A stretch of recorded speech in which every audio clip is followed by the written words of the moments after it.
This is a sound check, testing 1, 2, 3.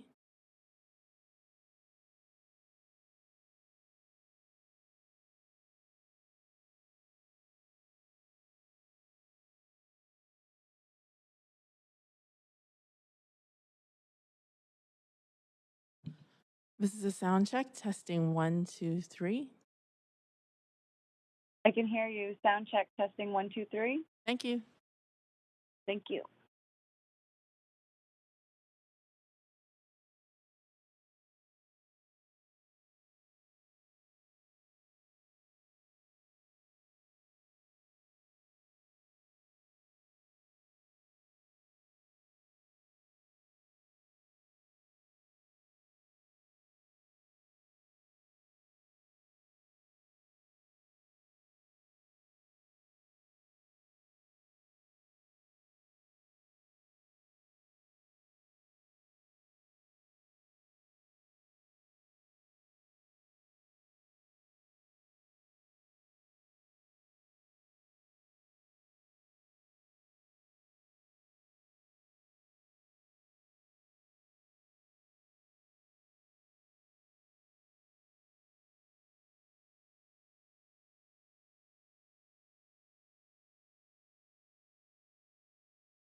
I will now call the public hearing of December 7th, 2021 to order. This meeting is convened by electronic means, as such council members may participate in person or by electronic means. For council members participating by electronic means, please ensure your video is turned on and let the clerk know if you are leaving the meeting for purposes of confirming quorum. Council members are reminded that in accordance with Section 1413 of the Procedure Bylaw, members must enable their video to confirm quorum. If council members attending by electronic means lose connection during any portion of the hearing, we will recess the meeting until the connection is restored. If council members lose connection during the voting process, staff will get you back online quickly while we suspend the voting process. The contact information has been circulated to you. Members of the public can view the proceedings via live stream and YouTube link, which will be tweeted out at Van City Clerk.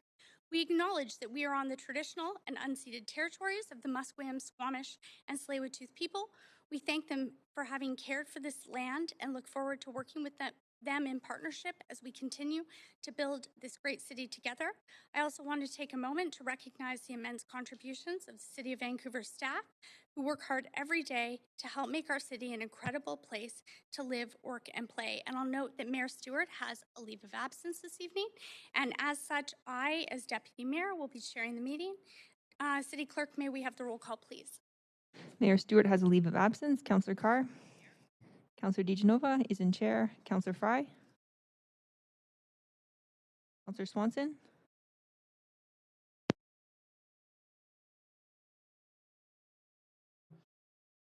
Maybe on mute. Councillor Swanson's not on the line yet. Councillor Hardwick. Councillor Hardwick's not on the line yet. Councillor Wiebe. Present. Councillor Boyle. Present. Councillor Dominato. Councillor Bly. Present. And Councillor Kirby-Young. You have quorum, Deputy Mayor DiGenova. Thank you. Before we begin, I have some announcements. The public may participate by speaking in person, by phone, or by submitting written comments to council. Speakers will have 5 minutes to make their comments and should limit their comments to the merits of the report being considered. Speakers should also state whether they are in support or opposed to the recommendations and if they are a resident of Vancouver. Speakers may only speak once and should follow along on Twitter at Van City Clerk for updates on the progress of the meeting so they don't miss their turn to speak. Any comments on agenda items can be submitted in writing through our online web form at vancouver.ca/public-hearing-comments. This link will also be tweeted out. Those speaking on behalf of other persons or groups will have 8 minutes to speak, only if those represented are also present on the phone or in person and must not be speakers themselves. Speakers who pre-registered with presentations are reminded that the public live feed has a slight delay. To navigate through the slides of your presentation, please say next so the clerk may advance your slides. I also want to note the City of Vancouver's long-standing commitment to equity, diversity, and inclusion, including the utmost respect for all genders. I remind Council that when addressing speakers and staff, we will avoid using gendered honorifics and will instead refer to the person by first name, last name, role, or title. A reminder that Council's role at a public hearing is to be a quasi-judicial body, which means Council is only to consider the merits of the rezoning application or heritage designation. Council members may ask clarifying questions from speakers, including the applicant, or technical advice from staff, but should save debate for after the close of the speakers list. After hearing from speakers, Council may 1. Approve the application in principle, 2. Refuse the application, or 3. Refer the application to staff for further consideration. Finally, if Council does not conclude hearing from all speakers this evening, we will recess and reconvene this meeting on Wednesday, December 15th, 2021 at 6 p.m. We're on to our first item, miscellaneous amendments concerning various CD1 bylaws. Does any member of Council wish to declare a conflict of interest on item 1? Seeing none, the clerk will now read the application and summary of correspondence received. This is an application by the General Manager of Planning, Urban Design, and Sustainability to make miscellaneous amendments to the zoning and development bylaw to improve clarity, update references, correct inadvertent errors or omissions, and improve the administration of the bylaws. No correspondence has been received on this application since referral to public hearing. Thank you.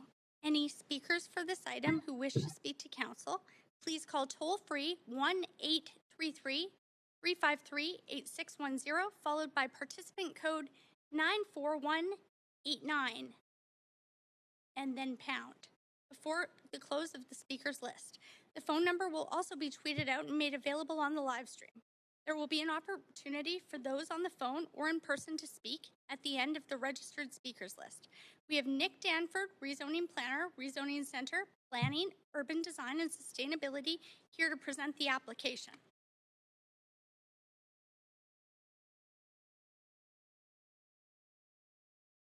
Oh, okay.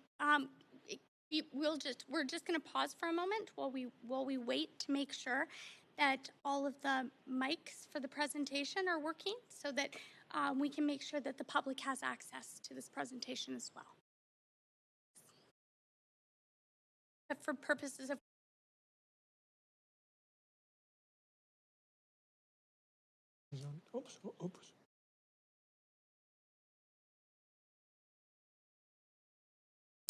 yes, point of procedure.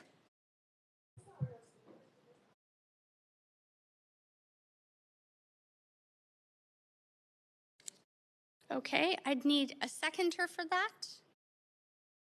Okay, and I'm just going to call for a verbal vote first. If there is a single vote in opposition, we'll move to a recorded vote. All in favor, please say yay. Any opposed? Okay, thank you very much. Council appreciates the presentation, but has decided not to hear it tonight. And now I'm just going to check with the clerk to make sure that we don't have any speakers, Council. Just one moment. Are there any questions from council to staff, first of all? Seeing no one on the queue, we will now hear from the public. And I don't see anyone on the speakers list at the moment. I'll just ask the clerk. Do we have anyone on the speakers list? No speakers on the line. No speakers on the line. Okay, so council, I'm going to do a first call. If there are any speakers to this, please call toll-free 1-833-353-8610, followed by participant code 94189 before the close of the speakers list. And as we've mentioned, the phone number has been tweeted out. If there's any additional speakers, even if you're not registered to speak.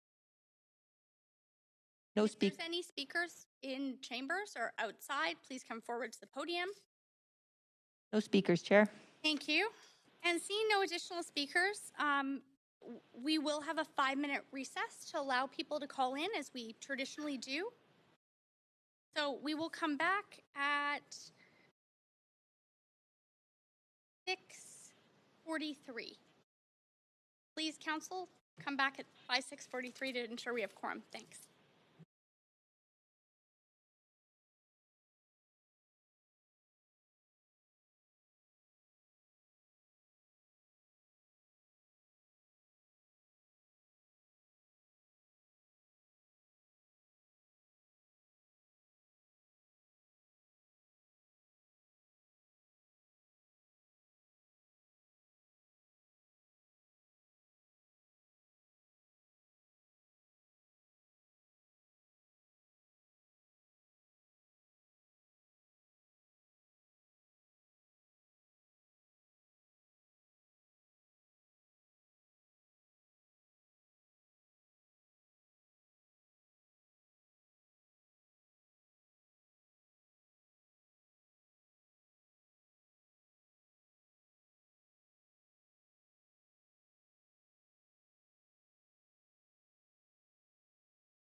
Terry, can you hear us?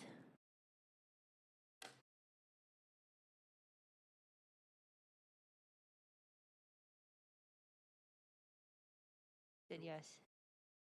Thank you.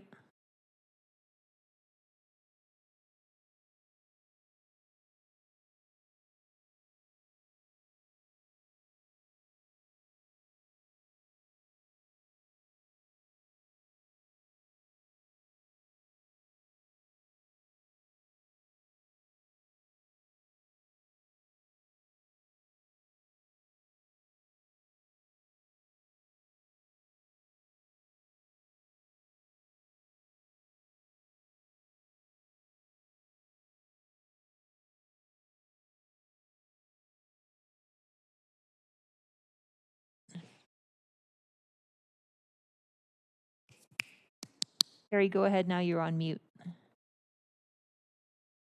Testing 1, 2, 3. Thank you.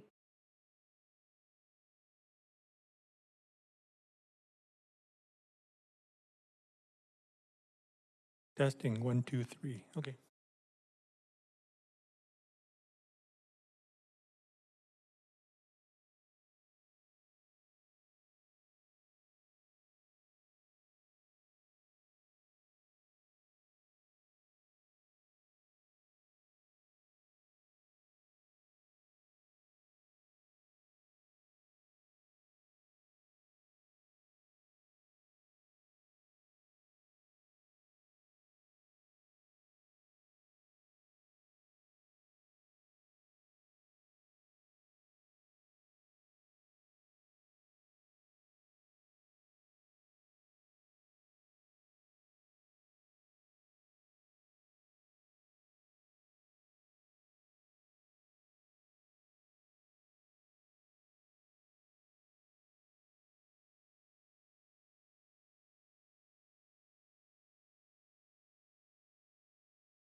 Hi, Mike. All right, we're back. Clerk, do we have any speakers who have called in to speak? On No this item? speakers, Chair.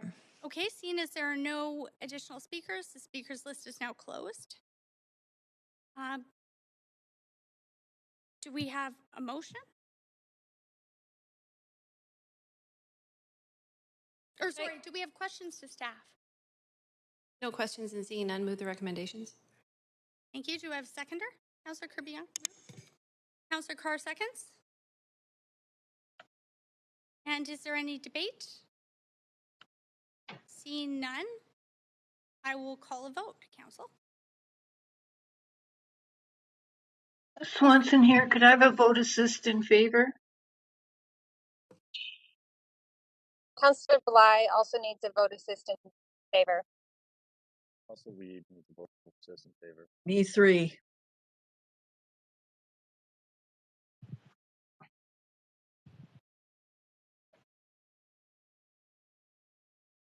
Okay.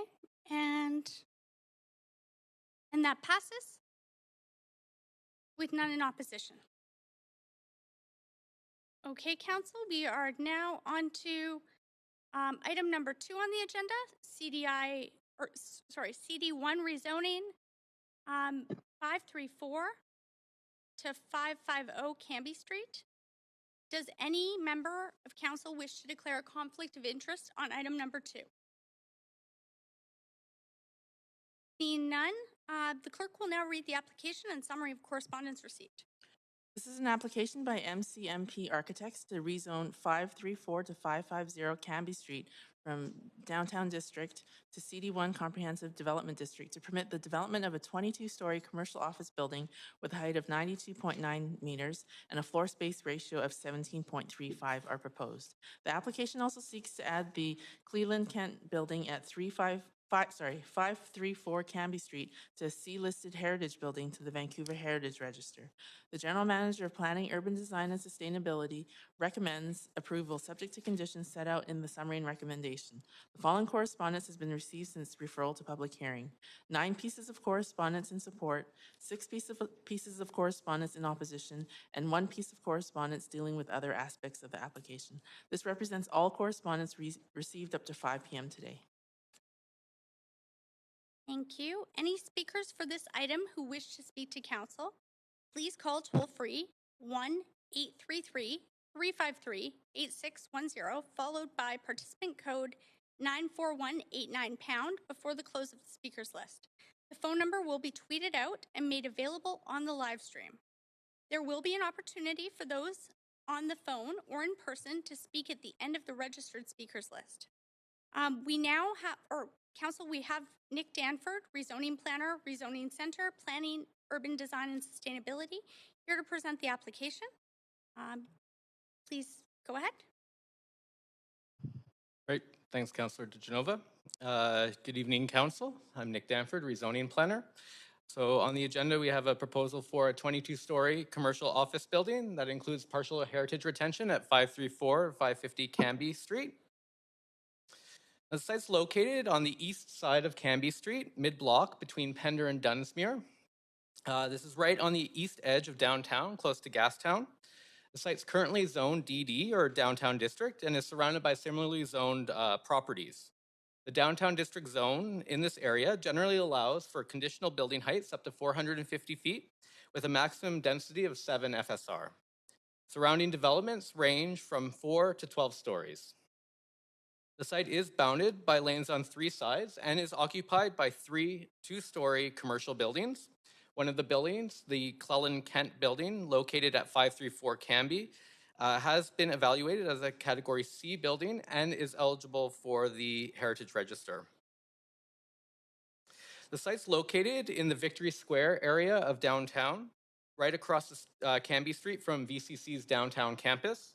Victory Square Park is located just to the north at the end of the block. Chinatown SkyTrain station is a block away, and 2 other transit stations are within a 10-minute walk. There are also a few childcare facilities located in the area. So the project's being considered under the enabling rezoning policy for the CBD and CBD shoulder. The area of policy in which this site is located is intended for commercial and office use intensification. The project also responds to the MetroCore Jobs and Economy Land Use Plan that seeks to ensure an increase of availability of future commercial space.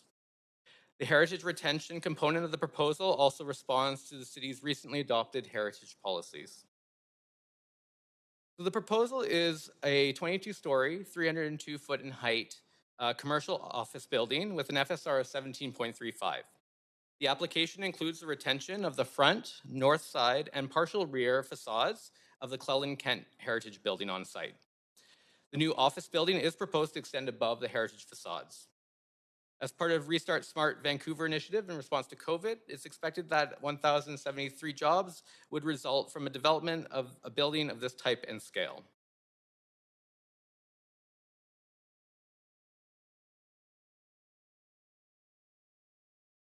There we go.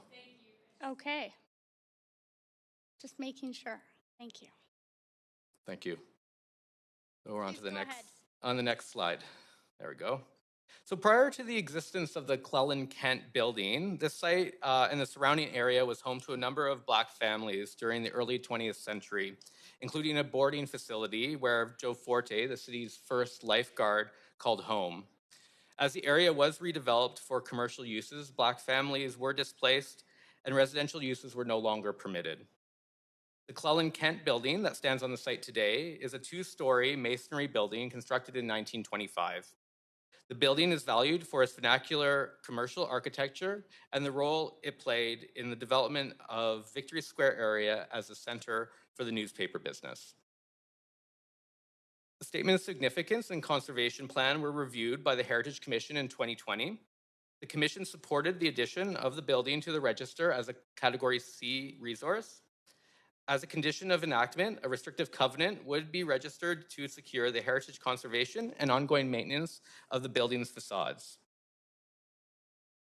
The covenant would also require the owner to provide and install an interpretive plan or artwork that marks the site's historical association with the Black community and the building's connection to the Victory Square area. Through the application process, staff considered shadowing impacts from the proposed buildings on the nearby public realm.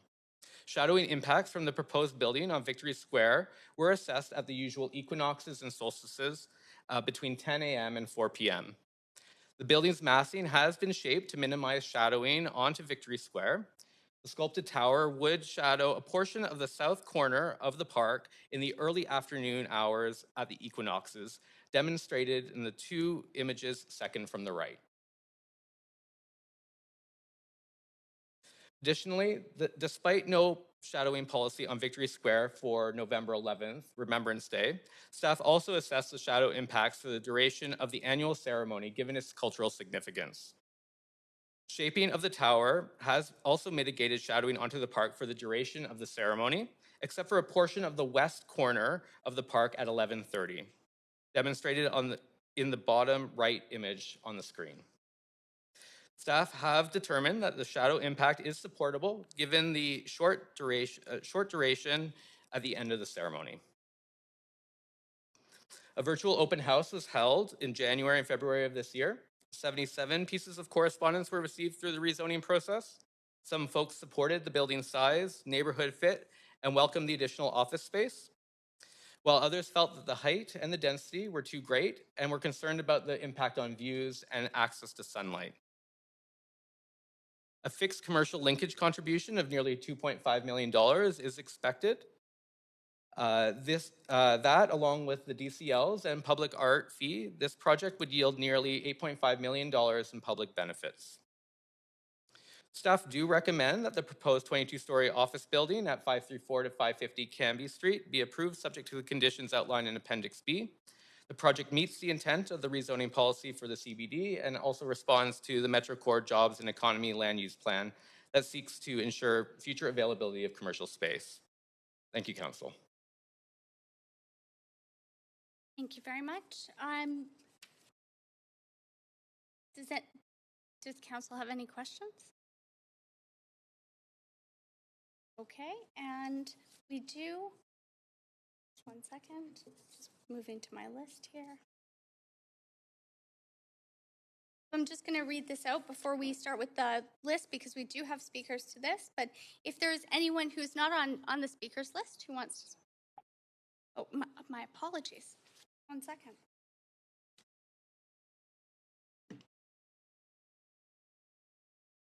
Yeah.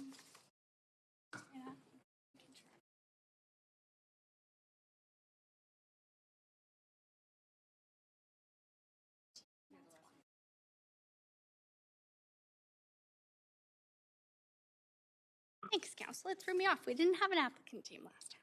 Is the applicant team here to speak to the application? Yes, we are. Are there any? Please go ahead. Do you have any? Or do you have a presentation? I do. We have a brief presentation. Okay, and I'll ask the clerks to make sure that's up on the screen.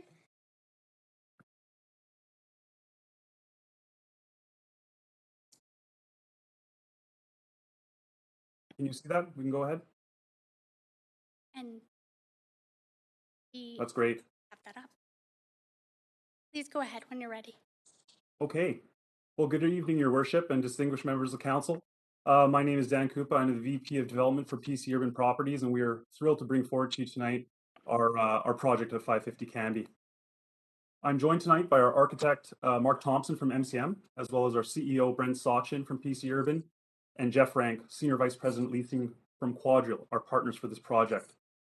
Together, collectively, we bring a strong resume and commitment to delivering meaningful job space throughout the city.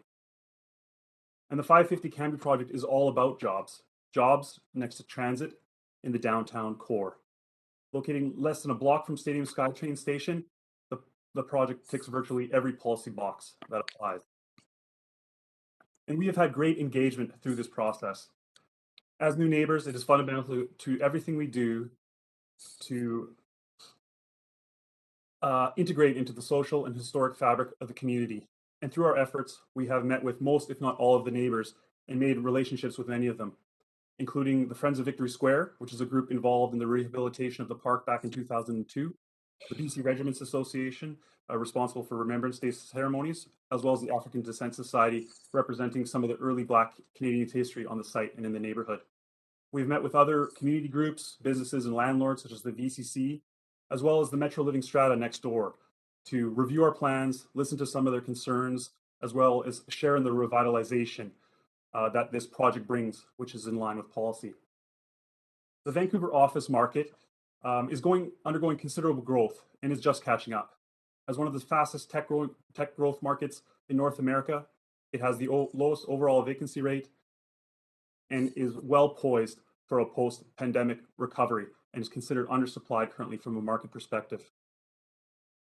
Located a block away from the Post, also being developed by our partners Quadrille, which will soon be home to Amazon's Canadian headquarters and home to 7,000 workers and significant retail amenities, the downtown south or crosstown area is undergoing considerable change and emerging as a cultural and innovation district that will not only bring meaningful jobs and urban vibrancy, but will lead to economic diversification and resiliency for years to come. And now I'd like to pass it over to our architect, Mark Thompson, to take us through the design, and we're open to any questions you may have. Thank you, Dan. Can everybody hear me okay? Yes. Great, thank you. So as Nick mentioned, shadow impacts and shadow mitigation was a significant generator of the form, as was the heritage building, which is on site. There are two view cones that cross the site, which limits the height of the ultimate height of the building. In the second diagram, you can see how the extrusion of the site goes up to those view cones. And then we carved major pieces of that extrusion away in response to the shadows, both at equinox and at the time of the ceremony on November 11th. The Heritage Building, the Cleveland Kent Building, is a significant element of our streetscape, and having a deference to that at street level was important, so we set the building back at grade. We articulated the two volumes that are created by this carving away, and then also terraced the mass to provide indoor and outdoor amenity that's really an opportunity created by that carving. And that all defines the building shape and the design that we've been working on with the city over the last year or two. Next slide, Dan, please. As Dan mentioned, the program is predominantly workspace with some amenities, both interior and exterior, out onto those terraces. And at grade, there is a building lobby facing Canby and also retail flanking either side of that lobby to animate the street. Next slide, please. And this is a view of the public face of the building at grade, with the lobby in the middle and retail elements either side, one contained within the Cleland Kent building, the other one more directly off the lobby into the street. But again, enhancing and providing streetscape and animation along the street, including weather protection, was a primary goal of the design of how the building sits at grade and how it meets the ground. Next slide, please. The building articulation was really defined by two sets of elements. One is its context, both to the heritage building on site and the heritage-dominated context of Victory Square that we are in and a neighbor to, but also sustainability. So the elements that you see on the building both provide solar control in certain aspects and contextual relationship in other aspects as we move and articulate the building and the two forms that are created by this mass.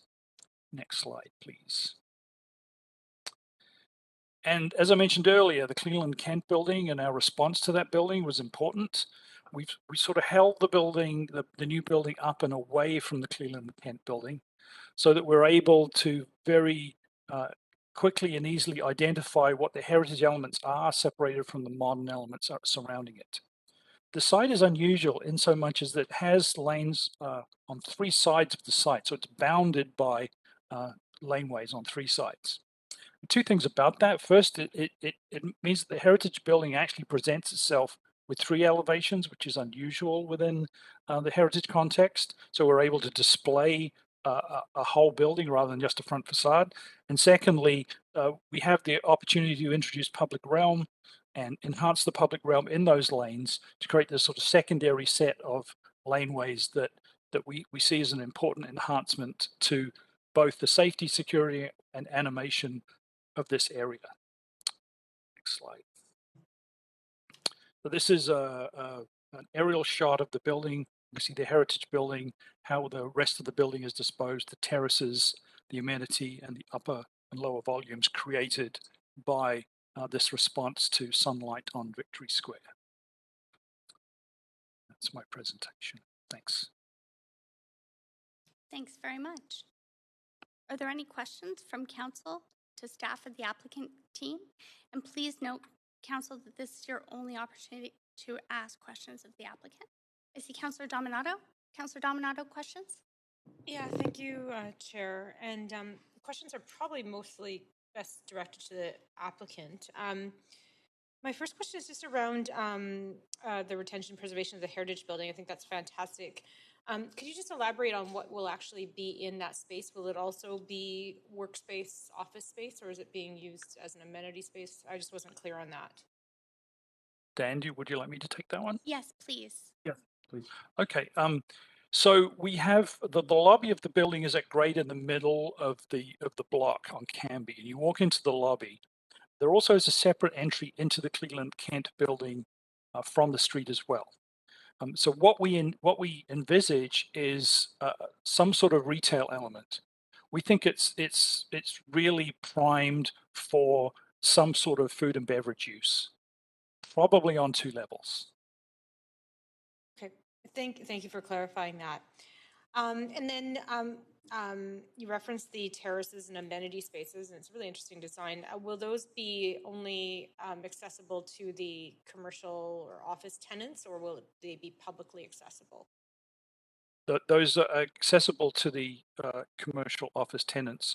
That's the usual situation with amenities within office buildings within the downtown core. Thank you. And just my last question, because in your presentation and staff presentation, you spoke to the need for office and workspace in the downtown core. Do you have interested tenants? I know you may not be able to name them, but is there, you've already sort of seen an appetite for this particular space?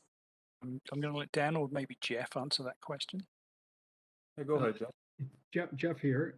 I would say we don't have any specific tenants, but I think we certainly are seeing an emerging demand from technology companies and an overall strengthening sentiment about returning to work. So we are expecting that 2022 and 2023, we'll see a resurgence of demand for office, but nothing specific at the moment. Thank you very much. That's all my questions, Chair. Thanks. More questions from Councillor Kirby-Young? Councillor Kirby-Young, questions to staff or the applicant? Question to the applicant, and it's this, and I'm wondering, sorry, my brain froze for a second there, long day. I'm wondering if you have changed anything with respect to how you approach designing a commercial building like this after COVID, and is it anything to do with sort of like motionless door openers, use of copper surfaces? I'm just curious in terms of, you know, you're still providing open spaces, and then how they're demised is up to the individual tenants. I'm just wondering if there's been any sort of changes with respect to building design, HVAC, airflow, filtration, anything like that? I can answer that question. So yes, the answer is yes, and there's a number of different levels of change that we've made. To talk about ventilation, we have operable windows, which is a newer thing within office buildings to create operable windows, which gives each occupant more control over their environment and the amount of fresh air that they get. We have floor-by-floor ventilation with MERV filtration. So we've changed the filtration system. We've increased the amount of ventilation and given more occupant control. Yes, there's smart building technology that can help with that ventilation, and it's really linked to the operable windows because the mechanical ventilation and the passive ventilation need to work together. We have enhanced end-of-trip facilities for bicycles or people or pedestrians or riders or rollers. That includes individual end-of-trip facilities on each office floor, so there's more privacy and more control over your environment. Rather than in a group situation, you can choose the group end-of-trip facility, or you can choose a more private, more individualized end-of-trip facility on each floor. There's also unitized washrooms, which again provides more confidence and control over your environment when you're washing your hands or cleaning as well. And then you notice that we have the interior amenities linked to outdoor amenities. So again, the occupants can go to an outdoor amenity so that they have more access to light air and fresh air within the project. When it comes to the design of the office space in particular, that's really down to the tenants. We do quite a lot of this work, and we are seeing trends towards more distance, more meeting rooms, and like I said before, more of this individualized control over things like the environment or your day-to-day use within the building. So a little bit more individualization is occurring, and we're seeing more distance in terms of office layout. But that's a general trend. And so what we do is that's really the tenants that come and make their own decisions regarding how they lay out the space. Is that enough? Yeah, no, that's a very fulsome answer, and that's and I appreciate that's fascinating. With respect to the heritage facade retention, were there any specific challenges that this project presented with respect to that, or not so much? Not really. We've done quite a lot of heritage retention, and currently we're working on the Post, which is the largest heritage retention in the city, and we've been working in Gastown quite a bit. It's not a very large heritage building vertically. It's 2.5 stories, so it should be relatively straightforward. That the way in which you retain it, the technology that you need to use to do that is pretty worked out now. Also, we do have lane access on 2 of the 3 sides, which is very helpful. Okay, thank you. I'll leave it there. Appreciate it. Councillor Wiebe, questions to staff or the applicants? Yeah, question to the applicant. Looking at the natural assets, it talks a little bit about vines going up a bit of the facade, but also it looks like there's trees on some of the setbacks on the upper floors. Can you talk a little bit about kind of the natural elements that you're putting towards this building? Sure. So I'm not a landscape architect, so I'm not going to talk about species, but I will talk about some of the principles that we gave. What we wanted to do is ensure that outdoor environment does have a number of different characters and has different sort of areas within it, both for working as well as for breaks or gaps in between work. We're finding as part of COVID that people are working in all sorts of different environments and like to have that ability. So there's a number of different natural environments created on those different decks. There's also some urban agriculture elements that we have as well. But the trees are important, we think, because it will attract birds, for instance, and create that sort of diversity of environment. So it isn't just a big flat patio. Okay, thank you. Thanks. And is that all your questions, Councillor Weed? Yeah, that's all. Okay. Point of privilege. Oh, yes.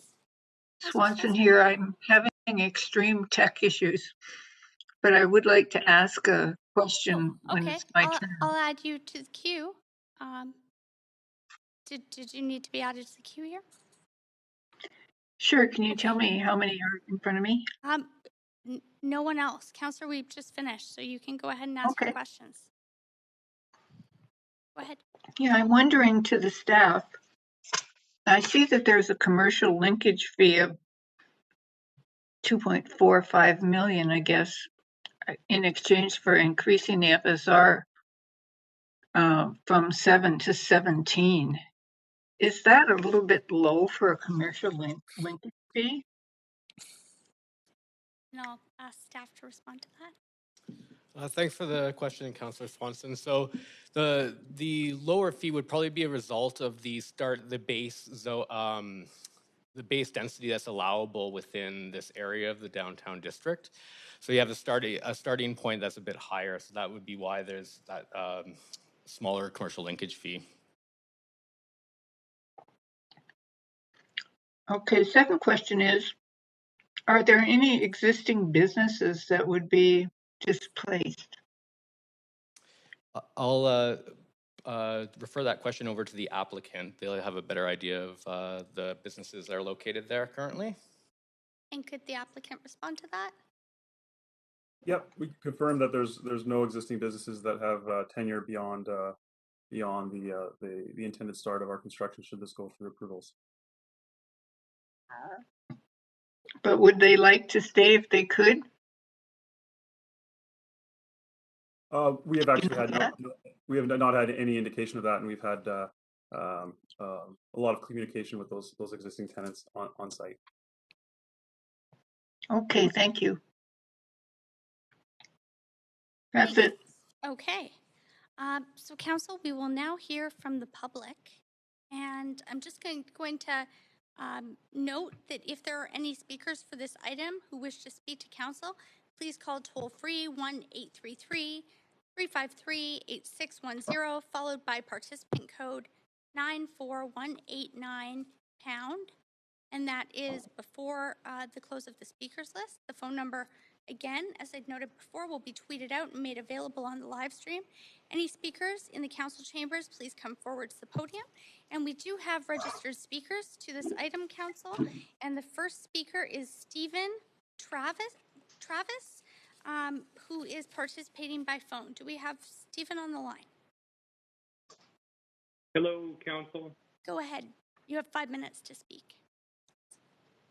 Good evening, Acting Mayor DeGenova, Council, city staff, and Vancouver residents. Again, my name is Steve Travis, and I am one of the founding members of the Friends of Victory Square, along with Cam Cathcart, Richard Evans, Constantine Papas, Archie Stacey, and L. DeGenova. And tonight I will be speaking in favor of this development proposal.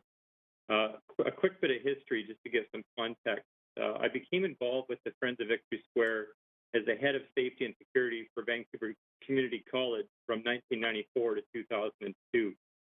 In the 1990s, those that were around at that time may remember that Victory Square had fallen into disrepair and our students actually did not feel safe coming to class. The Friends of Victory Square at that time put forward a design concept to the Parks Board, focus on returning the park to its former glory as a place of remembrance and a safe gathering place. The design focused on lighting up the old City Hall maple adding commemorative World War I helmet light standards that are throughout the park. The beautiful park that we enjoy today and the lights you see was part and due to the efforts of our group 20 years ago. In February 2020, the Friends of Victory Square were approached by the developer for 550 Cambie to provide input into the public art element of their development proposal.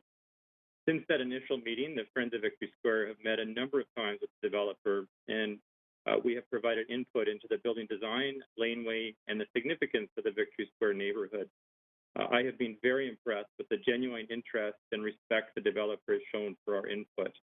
They have been very open to our ideas, such as tying the significance of the parade route between Beatty Street Armory and Victory Square Park into their design concept.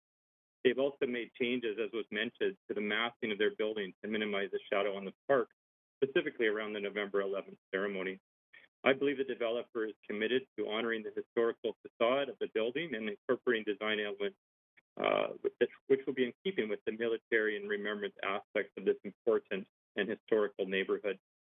The development is also, the developer is also open to having some of the public art funding go towards some sort of commemoration in the park itself, such as perhaps honoring Victoria Cross recipients. As a bit of interest, I currently work for another City of Metro Vancouver municipality, and I do get to spend a significant amount of time with City Council as they deliberate on development proposals.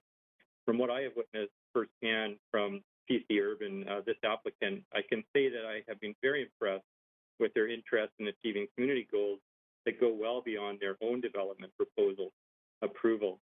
For these reasons, I would recommend that Council support this development proposal. It will not only benefit future occupants of this building, but I believe they will be an important partner in the neighborhood as a whole. Thank you. Thanks very much. There aren't any questions for you, but thank you for making the time to speak to Council. Our next speaker is Fareed Rohani, Honorary Colonel, British Columbia Regiment. Colonel Rohani, are you on the line? I am. Thank you very much. Please go ahead. Good evening. Good evening, ladies and gentlemen, council members, and thank you very much, Deputy Mayor DiGenova. My name is Fareed Rohani. I'm the Honorary Colonel of the British Columbia Regiment and a member of the BC Regimental Association. We are located at 620 Beatty Street, Drill Hall, a Victorian-era building with the longest ties to the neighborhood. Needless to say, we have had a long-standing connection to Victory Square Park through my involvement with the BC Regiment and the association, past soldiers that have served, and remembrance of those from our regiment that perished fighting evil. I would like first to acknowledge and applaud PC Urban for their engagement of our regimental association, members, past and present commanding officers, and frequent, genuine engagement with members of the Friends of Victory Square. As you may already be aware, its makeup is a group of volunteers who have been stewards of this important park for many years. While many have a particular connection to the annual commemoration event on November 11th, including our very good late friend, Cam Cathcart, who was the recognized voice of many Remembrance Day ceremonies. We also have an interest in this park becoming a welcoming, inclusive, safe place for the public all year round. PC Urban first reached out to members of this group to better understand our use and connection to Victory Square, understand it, and discuss potential shadow impacts, and furthermore, to discuss the proposed public realm around 550 Cambie. Following initial discussions, our conversation then evolved into ways PC Urban could potentially support improved commemoration at and around Victory Square. On the item of shadows, which we have discussed frequently, we have reviewed this extensively with PC Urban. Their team and architects can confirm we have no issue with the very minor shadow impact on the southwest corner on November 11th. Most of you have probably attended our ceremonies on November 11th, and it is extremely rare that we are not in cloud cover, rain, or other issues, snow, etc. Our serving members are not focused on weather, however, ever. Frankly, those who have served are used to unpleasant weather, but rather the ceremony and the act of remembrance on November 11th. Secondly, we have been working with PC Urban and their public art consultants on some exciting ideas to improve the commemoration along the 3 alleyways surrounding the property. We are used as staging areas, excuse me, which are used as staging areas for the procession on November 11th, such as panels on the ground or lighting above. We look forward to these ideas being further developed and have confidence in a quality outcome, given the volunteers and experts involved, but more so hearing our input as custodians of the area. Finally, I will just note that the building architecture itself is great, it's handsome in design, and new people that will work and will visit the building will bring a new vibrancy to the street, which is really welcome. Thank you, and I hope Council approves this rezoning this evening. Thank you. And I have to offer my sincere apologies. I accidentally, Council, had skipped over speaker number 2. And I'd like to apologize to speaker number 2, Richard Evans, who I hope is still on the line, former chair, local building owner, and friend of Victory Square. Richard, are you on the line? Hello. Hi, and my apologies for skipping over you by accident. Please go ahead. Yes, thank you. Deputy Mayor and Council, thank you for this opportunity to provide comment on the rezoning application for 534 to 550 Canby Street. I speak in support of the application. As mentioned, my name is Richard Evans, and I'm part owner of the Architecture Center, a heritage building located 1 block north of the subject site. I'm also co-founder and former chair of the Friends of Victory Square, a group who received a Vancouver Heritage Award in 2007 for their success in advocating for improvements to the park that reinforced the historic significance of the public space and provided supports for ceremonies to honor and remember those who have faced conflict and experienced personal impacts on our behalf. I note that the application has received support with conditions from both the Urban Design Panel and Vancouver Heritage Commission. I also note that the project is right on the edge of downtown high-rise forms of development and the lower building forms of the heritage districts to the north and east. The rezoning will permit an increase to the permitted floor space ratio and height of the building to bring it more in line with recent developments to the south and west, such as Amazon's new development at the former post office site. The project makes sense from this point of view and is well located for access from the Stadium Chinatown SkyTrain station. As an owner of an asset in the area, I think that the proposed development will benefit both me personally and the area generally. As a person with considerable personal interest in volunteer investment in Victory Square Park, I know that over the past year, the development team has reached out to the Friends of Victory Square, and my assessment is that this engagement has been very respectful and robust. The building has been set back, as has been mentioned, at the top to minimize shadow impacts on the park, and the public art program has specifically addressed the importance of Victory Square Park and is built on the historic and commemorative themes that the Friends lobbied hard for years ago.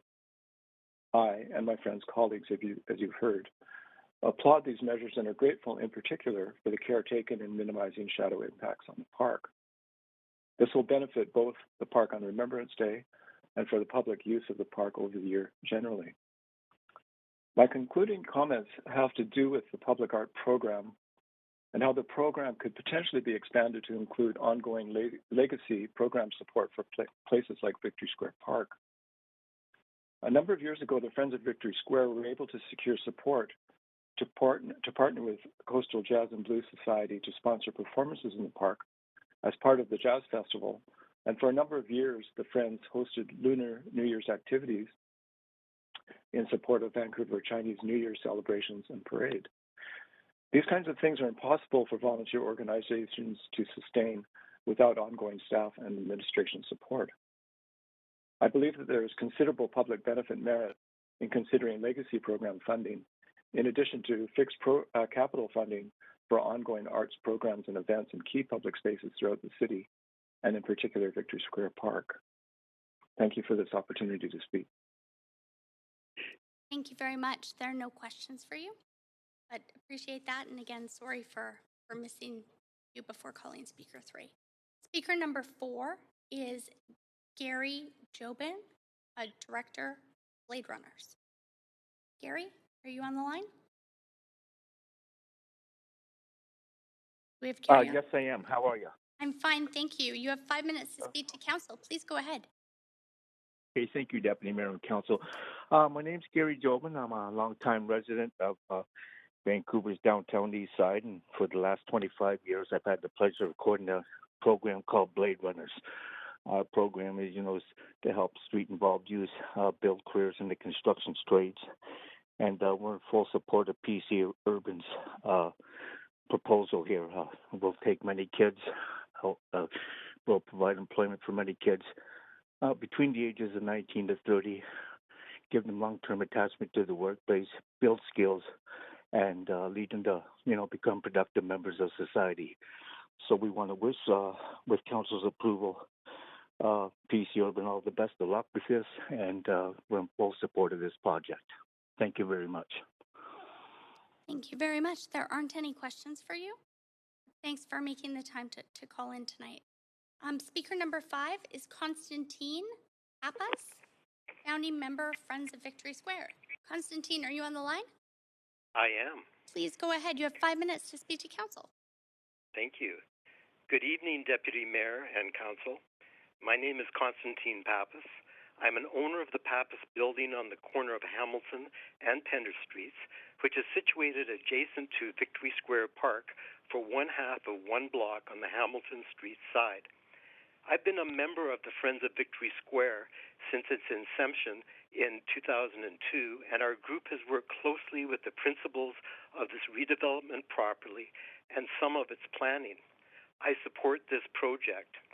The proposed building is a beautiful architectural structure with an attractive storefront and entrance, which has been thoughtfully designed to allow the sun to fully shine on Victory Square on certain days of the year when it would be obscured.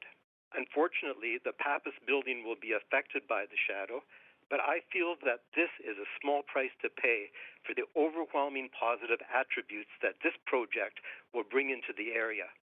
This project also nicely complements the current new project under construction at the old post office on the corner of Hamilton and Georgia Streets, which will also bring a much-needed positive influx of workers into the area. These new workers will undoubtedly contribute to the socio-economic status of the area. The Friends of Victory Square have worked closely with the development concepts of art and lighting for the front of the building, the alley, the corridor to Victory Square, and to Victory Square itself.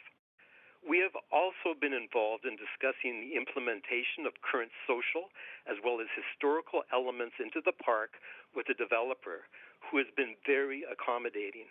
I'm pleased that the front area as well as the adjacent alley bordering the new building will be handsomely illuminated, and that the corridor between the building and Victory Square can be highlighted.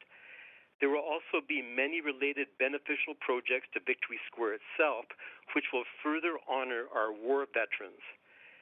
This project will also strengthen and complement the Chinatown corridor and will socially and economically support the adjacent BCC building on Pender Street.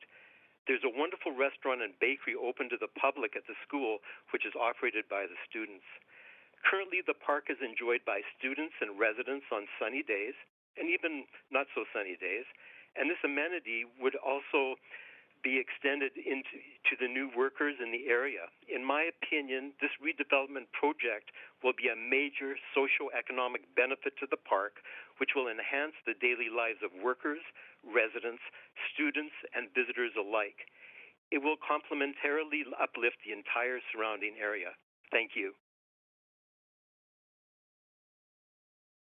Thanks so much. There aren't any questions for you, but thanks for speaking tonight.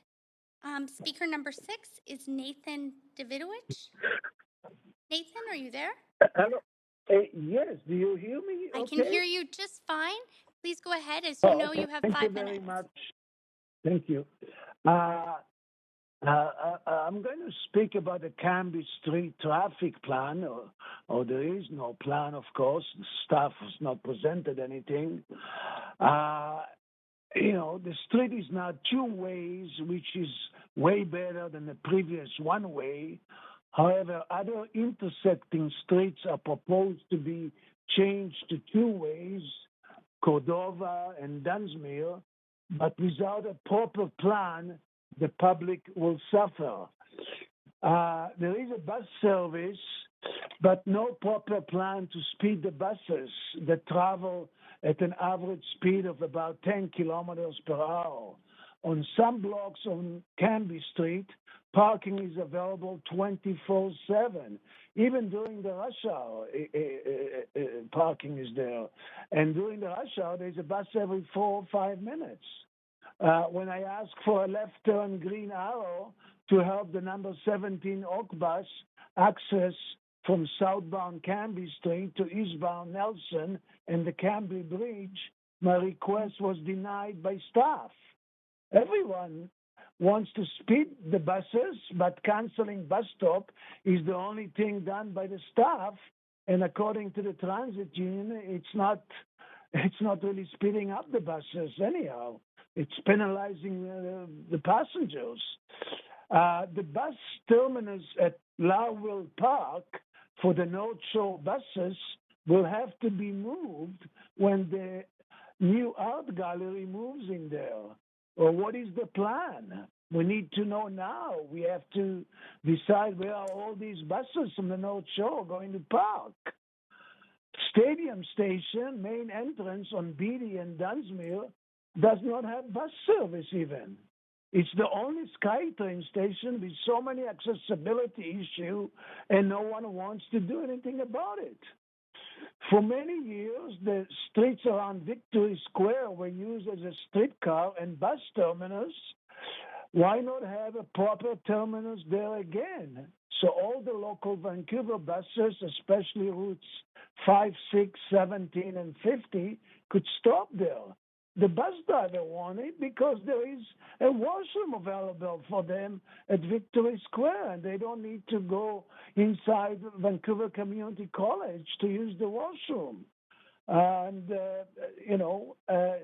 so this is just another example of not having proper transportation plan for especially the downtown area of Vancouver. Well, thank you very much for listening. Thanks, Nathan. There aren't any questions for you. Speaker number 7, Colin Rose. Hello. Hi, Can you Colin. hear me okay? Yes, please go ahead. You have 5 minutes to speak to council. Hi. Thank you to the Deputy Mayor and Council for taking time to consider my perspective on the proposal. My name is Colin Rose, and I'm calling in tonight to support the development at 550 Cambie. I own and operate a digital marketing firm, and I've been working in the area for about 6 years now. We just moved offices this summer, so I have a fair amount of firsthand experience looking for office space in the area. We spent several years growing up in the Dominion building at Victory Square, and we've grown to a larger location now on Carroll and Pender. And I walk past the development site on Cambie from my apartment downtown every day. And just so many up-and-coming growing businesses like mine that I've come to know working in this area. And I personally love working here because it's very central and it has so much character and history around it. So generally speaking, I think there's many areas around here that are underutilized, and 550 Cambie being one of them. So I wanted to take the time to voice my support here today because by animating these tired zones, to borrow a term from the architect that was presenting earlier, I think that this whole area will benefit. I did want to mention in particular, I'm an ardent supporter of preserving facades while modernizing the lots, so I really appreciate this has been included. Just the fact that the whole area will be refreshed injects new life into the streetscapes, whether it's public walkways and lighting or new retail opportunities for the economic recovery for Vancouver. So the more we work to improve this iconic neighborhood, the safer it becomes. which is an important daily consideration for my team here as we commute back and forth from the SkyTrain to the Chinatown area. So to summarize, because of the added office space, street level retail, public improvements, I'd like to encourage council to approve PC Urban's proposal. Thank you for your time. Thanks so much, Colin. There aren't any questions for you. I'll call speaker 8, Filiberto Braglia. Filiberto, are you Hi. there? Please Yes, go ahead. I'm You have online. 5 minutes to speak to council. Thank you very much. Thank you very much for giving me the opportunity to speak in this forum. My name is Filiberto Braglia. I live in the area very close to the rezoning location. And I am opposed to this I'm not opposed to the zoning per se, but I'm opposed to this particular proposal because of its dimension and position. The building would be twice as high as the other office buildings just next to it, and it's far larger than any other building in the same area. Moreover, it's also very close to at least a dozen, I think, residential buildings, including where I live. And because of its sheer size, its large footprint, and its location, it will permanently deprive hundreds of homes of their view over a number of iconic landmarks in the area, including Victoria Square, Canada Place, the Vancouver Lookout, the Dominion Building, and also a chunk of the Bernard Inlet and of the North Shore coast. This view is one of the reasons we decided to buy our home in this area, and I think that's very much true for many of our neighbors. I provided a picture in support of my argument that shows the expected impact of the building in its current design from my point of view, from my balcony, but that's a reference that's fairly similar to many other units in the area, many other homes in the area. And as you can see from the outline in white, I don't know if the picture is on the screen or anything. It is. Because The I picture is have up a on the delay. screen. Yes. Okay, thank you very much. As you can see, the building will be really big, really close by, and its size would immediately cover all these important landmarks that we really enjoy from to be able to see from our home. On top of that, I'm also wondering that such a tall building, being all covered in metal and glass, would also generate a lot of reflections all around. And I've seen shadow studies, but I haven't seen light reflection studies. And I'm worried of situations where, beyond the standard, annoyance of reflections in your eyes, we have a situation like last summer's heat wave, and reflections create even more light and heat concentrated on our homes. So in essence, I am essentially worried that allowing this kind of development will impact negatively ours and our neighbors' properties. The view, as I said, is one of the main reasons we moved into this home, and a good view also means property value, of course. So that would impact our property values, the value of our property, but it would also impact, in a sense, our quality of life, because it would deprive us of things we really enjoy to be able to see. I would also point out that many of us these days work from home, especially in the tech department. I work in technology. My wife works in technology. Most of our friends work in the technology department in different tech companies in the area. And let me guarantee you, most tech companies went to embrace working from home and are not going back. They don't plan to go back, which means they don't need such big offices anymore. So just to wrap things up, I'm not opposed to the rezoning per se. I agree that it can improve the overall value of the neighborhood. I'm rather opposed to this particular design. For instance, if the proposal were for a smaller building, similar to what's already there in kind of size and height, and in general, sort of more aware of its impact on the immediate neighborhood, I would have no considerations, no problem supporting it. But as it is, I am really worried that the impact would be negative. Yep, that's all I had to say, and I thank you again very much for this opportunity. Thank you very much. There aren't any questions for you, and we will move on to speaker number 9, who I understand is here in person, John Van Dyke. And I'll just give you a moment to come forward to the podium. Or actually, Clerk, do we have any procedures or protocols we have to follow? Okay, good. Thank you. And I'll start your timer. Your timer's just to the right, so you can see your time. You have up to 5 minutes. I'll start your timer now. Okay, thank you. Good evening, Deputy Mayor, Council, and staff. My name is John Van Dyke. My wife and I have lived in the area for over 10 years. 8 years we were in the Firenze Towers at Abbott and Expo Boulevard, and then last year we bought a unit in 531 Beatty, which is the 7-story building behind this proposed development. So on the graphic that I have there in the top left, that tiny little building, the 7-story, that's where we live. I managed to find a picture. They actually included that one picture in their submission, but other than that, they ignore it. So this appears to me to be the last development in this, what I could maybe call the crosstown Beatty area. So, you know, you had International Village, Firenze Towers, you had all the old buildings redone on Beatty. There's a parkade beside us. I don't think it's going to go anywhere. And the office tower at Dunsmuir and Beatty. But this is the last one that is left. And the neighborhood, if you want to call it, is kind of a mix of new buildings and newer buildings and heritage buildings.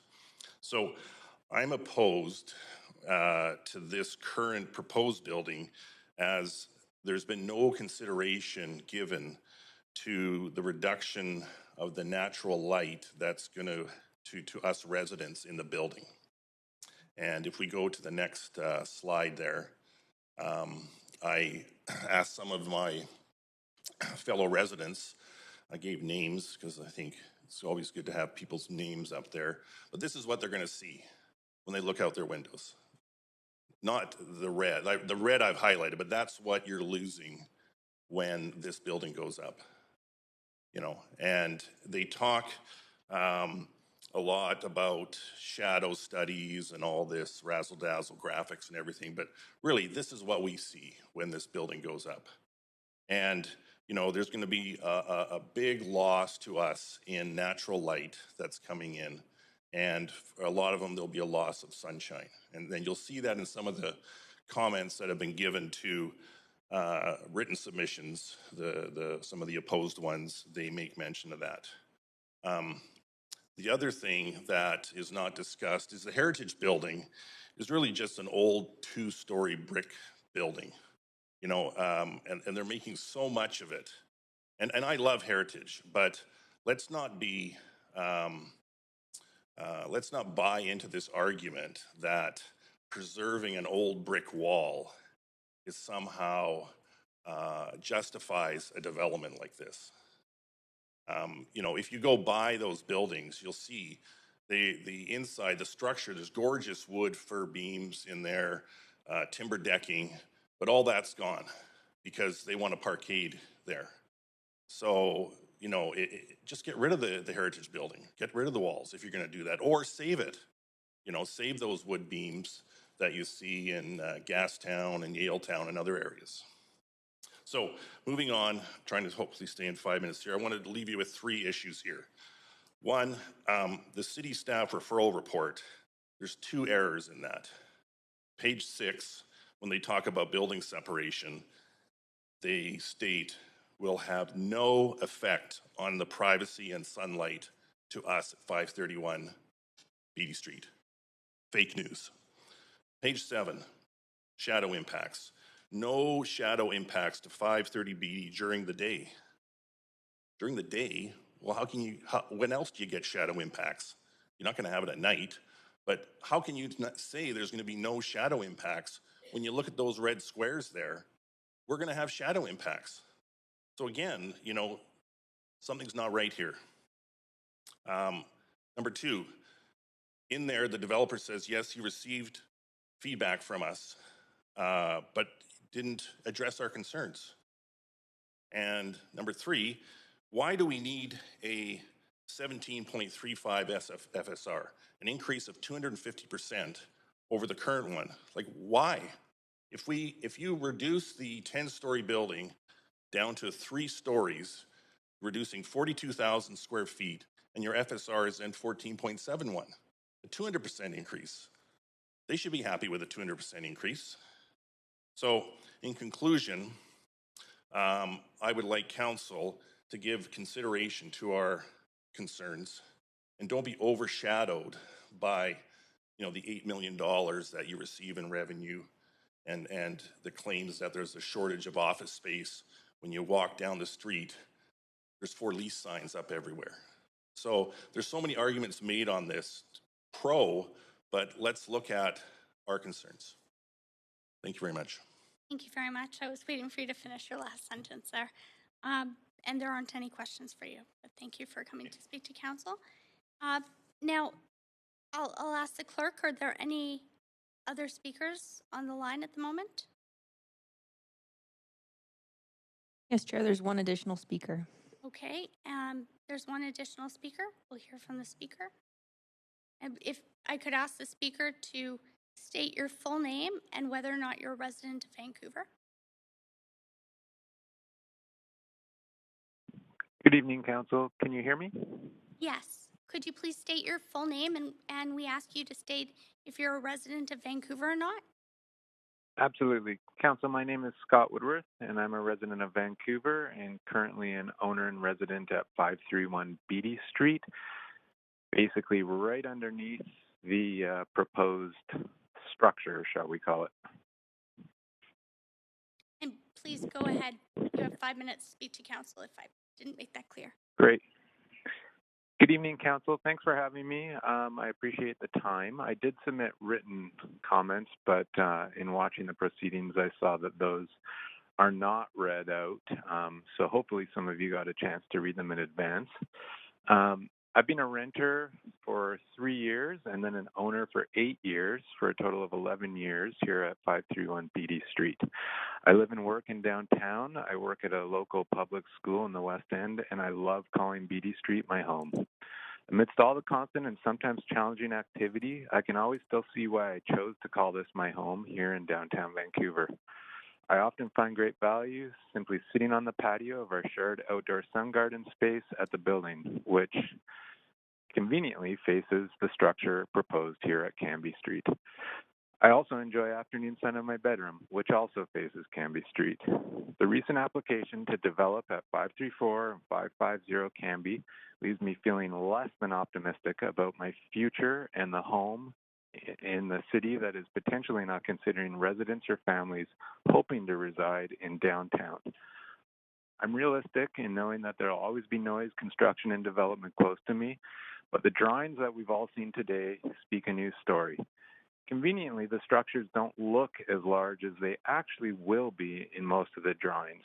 You saw in the prior speaker the actual size of how large this building will actually be. The small side of it will still tower over the largest building around it. In the rear of our building, which faces Cambie, there is a patio garden. Nobody will ever use that patio garden again, and the plants will die. If the development at 534, 550 Cambie moves forward, the building's shared sun patio will ironically never even see sunlight again.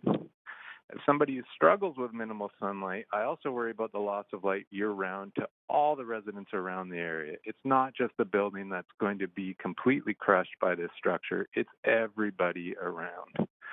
I strongly urge the city to consider the steps they're taking in allowing further developments of this size and magnitude to take place in the neighborhood. This is a huge adjustment to the zoning and simply caters to more sky rises in an area which is not zoned to have these structures.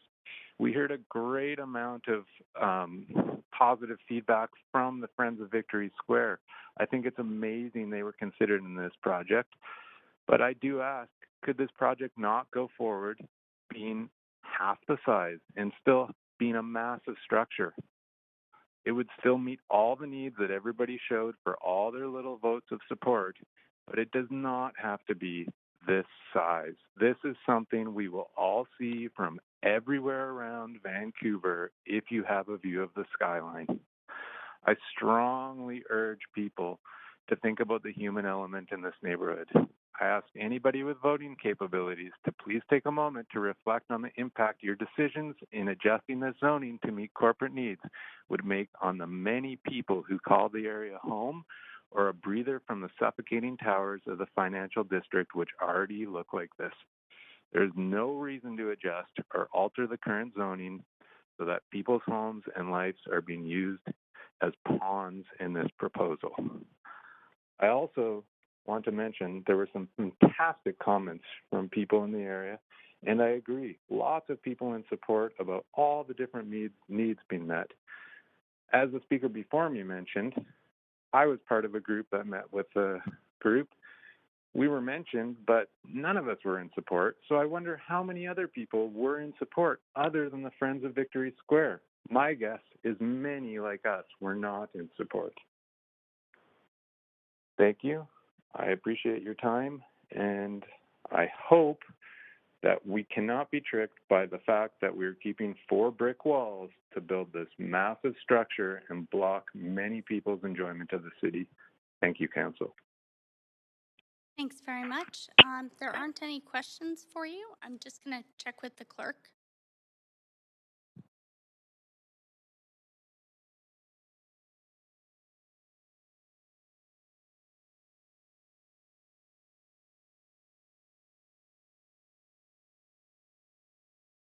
And clerk, are there any other speakers on the line? No additional speakers, Chair. Okay, and seeing that's my second call for speakers, I'm going to do a third call for speakers. If there are any additional speakers for this item who wish to speak to council, please call toll-free 1-833-353-8610, followed by participant code 94189# before the close of the speakers list. The phone number will be tweeted out and made available on the live stream. Any speakers in the council chamber or in the building who'd like to speak and haven't, please come forward. And council, I'm suggesting we take a 5-minute break as per our process to give speakers a chance to call in. It's 7:52, so we will come back at 7:58. Just because it's almost 7:53 right now. 7:58, we'll be back. Thanks.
Are there any other speakers on the line?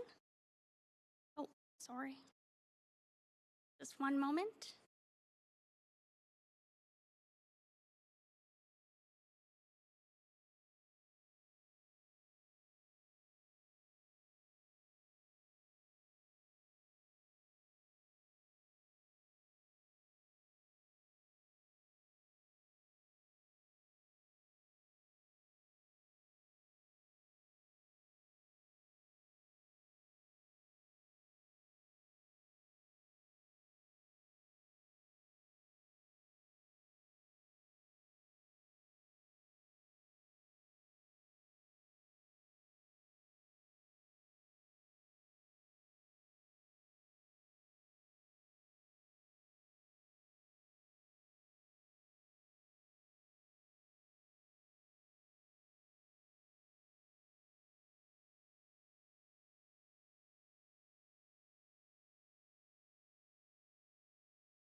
All right, and it's after 7:58, so we are back, Council, and I'll ask the clerk, are there any other speakers on the line for this item? Could the clerk please confirm, or are there any other speakers on the line? No speakers, Chair. Thank you very much. As few or no public comments were received on this item after 5 p.m. today, I suggest we now close receipt of public comments and move on to hear closing comments, ask further questions of staff, and to make a decision. Does the applicant have any closing comments?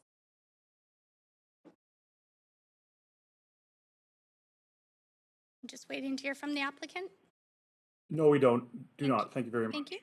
And does staff have any closing comments? No closing comments from staff. Thank you. Thank you. And Council, do you have any questions for staff?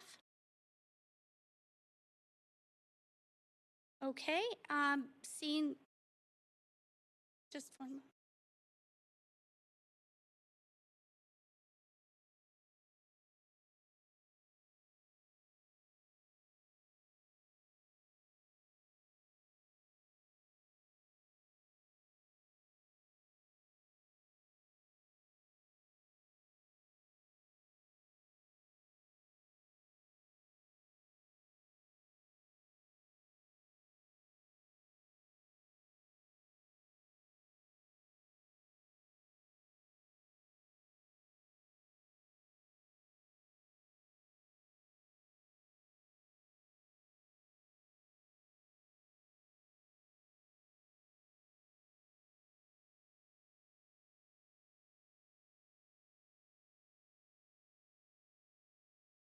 Thanks. All right.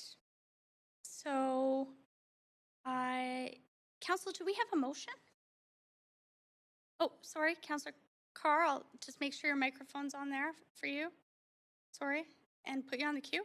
Great, thank you. Go ahead. Yeah, I'm happy to move the recommendations. Do we have a seconder? Councillor Boyle. I saw Councillor Fry first, but I'll try and give equal time to people No problem at all. who are tuning in virtually as well. Thank you for being there. And is there any discussion on this? Seeing no one on the queue, I will call Councillor Kirby-Yung. Yeah, I wonder if there's an opportunity to follow up with a question to staff at this point. Well, you can do that through points of information now. Can I do that through a point of information, please? Go ahead. I wonder if I could just ask staff if they could comment on the concerns raised by particularly the last two speakers with respect to the diminishment of sunlight, the buildings behind. I believe it was at 531 Beatty was one of the ones that was cited with respect to shadowing on those buildings. Thank you, Councillor. This is Carl Stanford, Development Planner. Just the shadowing is cast northwards towards the park. 531 BD is to the southeast. Between 10 to 4, the shadowing stays mostly in the forward arc away from 531 BD. I believe what that the line referring to the shadowing was. I'm sorry, could you just repeat explained. that last part? You said the shadowing stays, and I didn't catch that. Yes, so the shadowing is cast northwards towards Victory Square. North, okay. In that direction. And 531 BD is slightly behind the building, it's to the southeast at an angle. So the shadowing between 10 to 4, as we typically measure shadowing, doesn't affect the building in an appreciative way as we calculate it. In terms of the daylight issue, we have standards that we apply between towers of between two residential towers because they're occupying the building more continuously than an office building, of 80-foot separation between towers, and between a residential and commercial building, which is not occupied as continuously and intensively as a residential building, we have a standard of 60-foot separation. So this building has achieved that standard and it isn't casting shadows onto the building behind it because the shadows are cast forward towards the park. So the park was more our area of concern in our examination. Okay, We thank you. also have horizontal angle of daylight policy, which governs views outwards of buildings. Okay, thank you. Thanks so much. Is that all your questions, Councillor Kirby-Yung? Yes. Okay, thanks. Seeing no one else on the queue, Council, I will take us to a vote. Please vote on screen.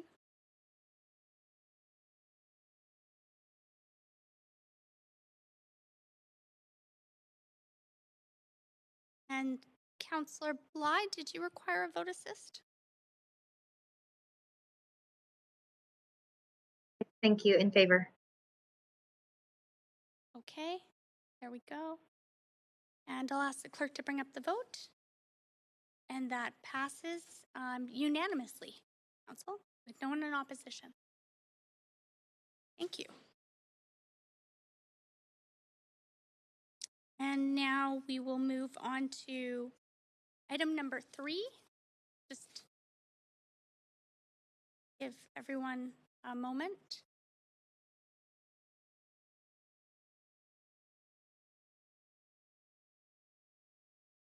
And I'll just give staff a moment in case we have to change over here.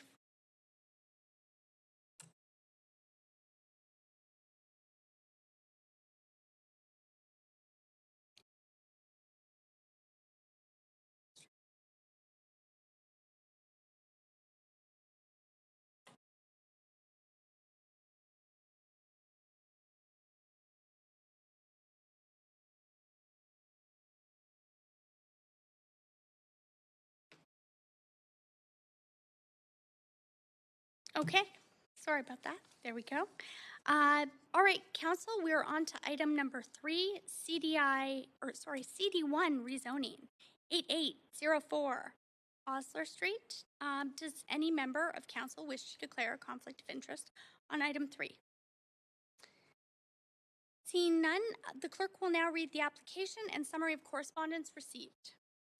This is an application by DA Architects and Planners to rezone 8804 Osler Street from MC1 Industrial District to CD1 Comprehensive Development District to permit the development of a 6-story mixed-use building with 38 strata-titled residential units and ground floor commercial use. A height of 24.8 meters and a floor space ratio of 3.05 are proposed. The General Manager of Urban Planning, Urban Design, and Sustainability recommends approval subject to conditions as set out in the summary and recommendation. The following correspondence has been received since referral to public hearing. 6 pieces of correspondence in support and 3 pieces of correspondence in opposition, and this represents all correspondence received up to 5 p.m. today. Thank you very much. And any speakers for this item who wish to speak to council, please call toll-free 1-833-353-8610, followed by participant code 94189 pound before the close of the speakers list. The phone number will be tweeted out and made available on the live stream. There will be an opportunity for those on the phone or in person to speak at the end of the registered speakers list also. And we have Tess Monroe, Rezoning Planner, Rezoning Center, Planning, Urban Design, and Sustainability, here to present the application. I see Councillor Carr on the queue. Yes. Councillor Carr? Yes, thanks. Since we have no speakers on our speakers list, I move to waive the presentation. Do I have a seconder for that? Councillor Boyle.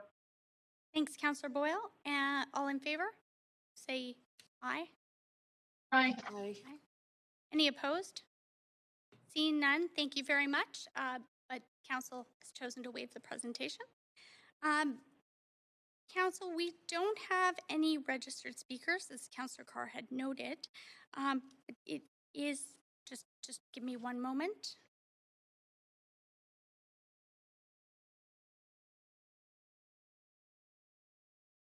But I'd also ask if the applicant team has a presentation or would like to present. We don't have a presentation. It's Al Johnson from DA Architects. Thank you. Thanks very much. Council, do you have any questions to either staff or the applicant? And I'll note this is the only chance you'll have to ask the applicant questions.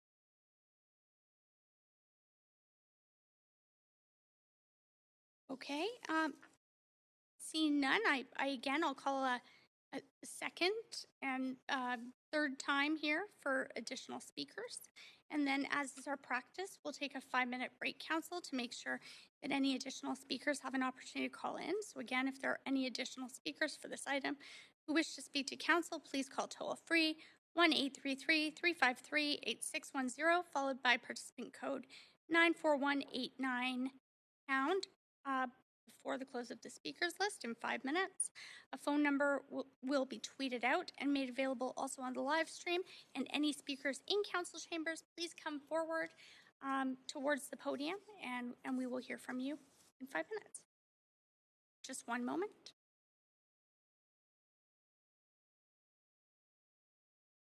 Before we take that break, I just wanted to confirm that there are no speakers currently on the line. Are there any speakers on the line, clerk? Correct. No speakers, Chair. Thank you very much. So we'll take a 5-minute break and we will come back at 8:16, council.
Yes, there is one additional speaker for this item. Thanks very much. And I'd ask the speaker, please state your full name, and we ask you also to tell us if you're a resident of Vancouver. Just yes or no is fine. Hello. My name is Huijun Yan. I'm a resident of the Marple neighborhood. I'm calling to support this new project, this 8804 Osler project. I used to have my education in UBC, and I believe in this neighborhood for a long time. I used to work as a construction estimator, and now I'm a full-time realtor. I'm sure everybody knows right now the real estate market is red hot, and the only reason is because of the lack of supply. So I think for like big cities like Vancouver, go vertical is the only way to resolve the supply issue.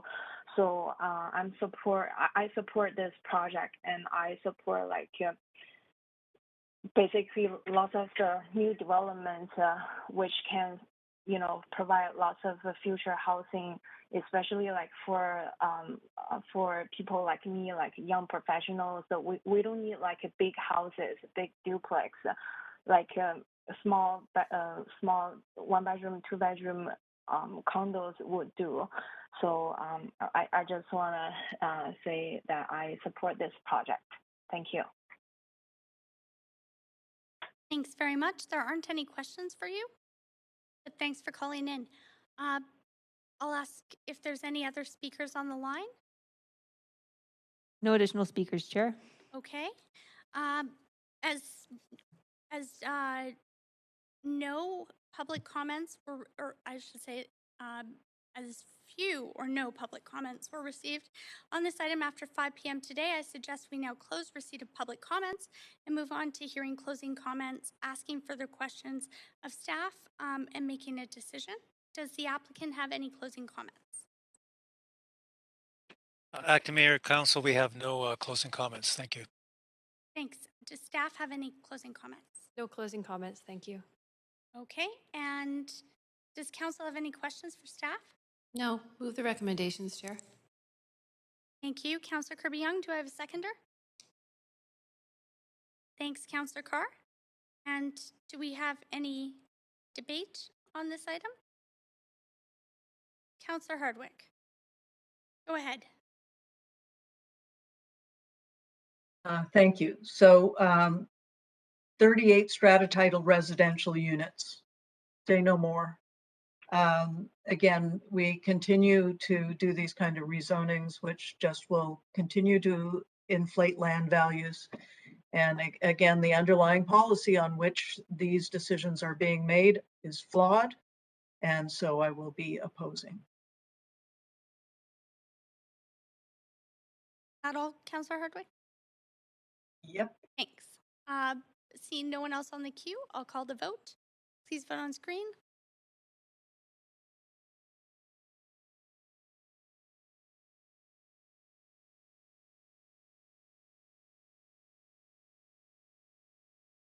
Councillor Carr? No worries. Did you want to vote assist? Thanks. And that passes with Councillor Hardwick in opposition. And now, Council, we're on to our final item of the evening, and it is CD1 rezoning, 750 Southwest Marine Drive. Does any member of council wish to declare a conflict of interest on item 4? Seeing none, the clerk will now read the application and summary of correspondence received. This is an application by Proscenium Architecture and Interiors Incorporated to rezone 750 Southwest Marine Drive from I-2 Industrial District to CD1 Comprehensive Development District to permit the development of a 7-story mixed employment building containing light industrial, office, and retail space. A height of 32.2 meters with additional height for a rooftop amenity and a floor space ratio of 5.00 are proposed. The General Manager of Planning and Urban Design and Sustainability recommends approval subject to conditions set out in the summary and recommendation. The following correspondence has been received since referral to public hearing. 5 pieces of correspondence in support. This represents all correspondence received up to 5 p.m. today.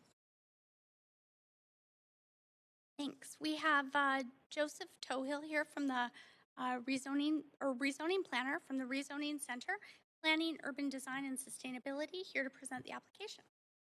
Oh, Councillor Carr is on the queue. Yes, thanks.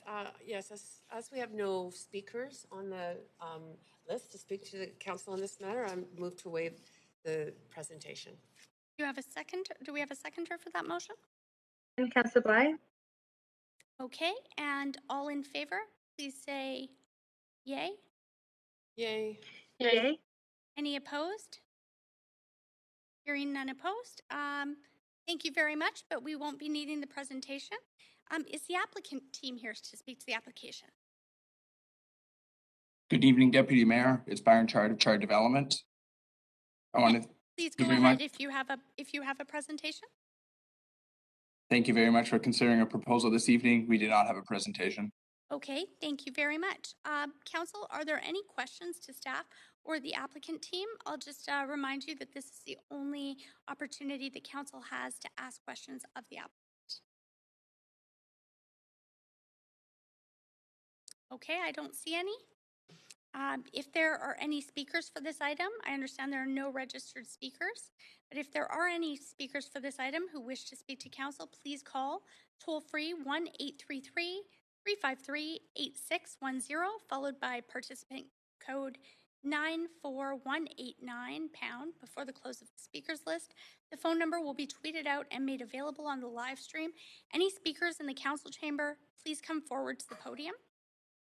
I'm not seeing any. I'll ask the clerk if there are any speakers on the line. There's one speaker online, Chair. Okay, thanks. And I'll ask the speaker just before you begin, if you would please give us your full name and just a yes or no whether or not you're a resident of Vancouver. Please go ahead. Yes, I'm a resident of Vancouver. My name is Dan Jordan. Good evening.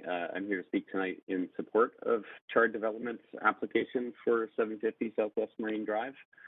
I'm a commercial real estate broker who focuses specifically on the strata office market, and I'm thrilled to see a project like this come before you for consideration. I've worked in the field for over 15 years, and over that time, I've never seen a shortage of supply of strata office space like we're experiencing today. The vacancy for this kind of product is close to zero.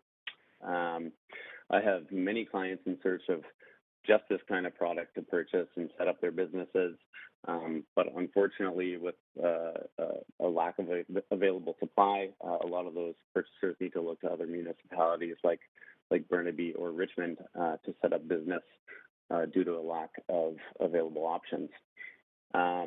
I would love to see those businesses stay in Vancouver, set up shop in South Vancouver, and have residents in the neighborhood be able to have businesses close to home. The space as proposed by Chard is exactly the kind of product that a lot of my clients would be looking for. It's well designed, high quality, close to transit, has amenities that employees and employers would find very appealing. So I hope this project gets the green light from council tonight, as I believe it's one that will be highly sought after once it's built. Thank you. Thanks very much. There aren't any questions for you. I'll just ask the clerk if we have any other speakers on the line. No additional speakers, Chair. Okay, so I'm going to call a second and third time now for any additional speakers for this item who wish to speak to council. Please call toll-free 1-833-353-8610, followed by participant code 94189 # before the close of the speakers list.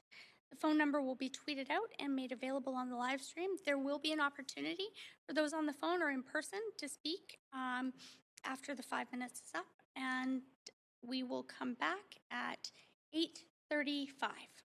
Thanks so much.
Okay.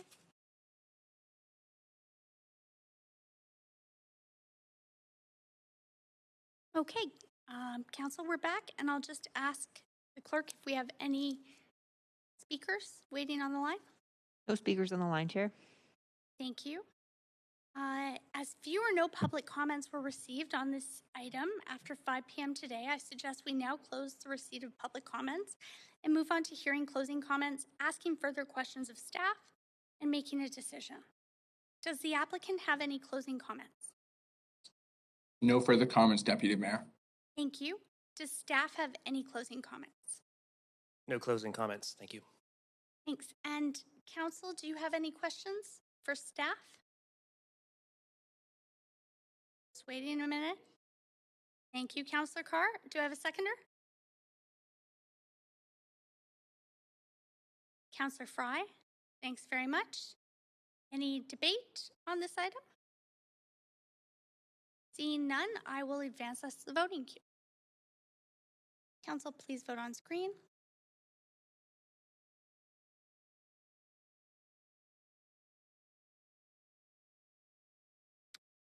Okay, are we ready? And I'll ask the clerk to bring that up. That passes with unanimous consent and no one in opposition.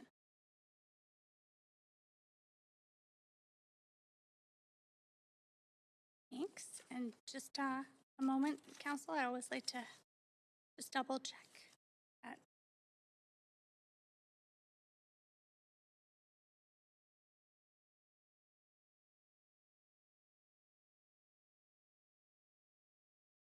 Just checking as we're in a quasi-judicial body with the clerk, but could I have a motion to adjourn? Motion to adjourn. I heard Councillor Hardwick, seconded by Councillor Kirby-Young. All in favor, say Yay. Yay. Any Aye. opposed? Okay. Thank you very much, and thanks to staff as well. Great work, Council, today. Thanks. Thanks, Been clerk. a long day. Good night, everybody. Have a good night, everyone. See you tomorrow.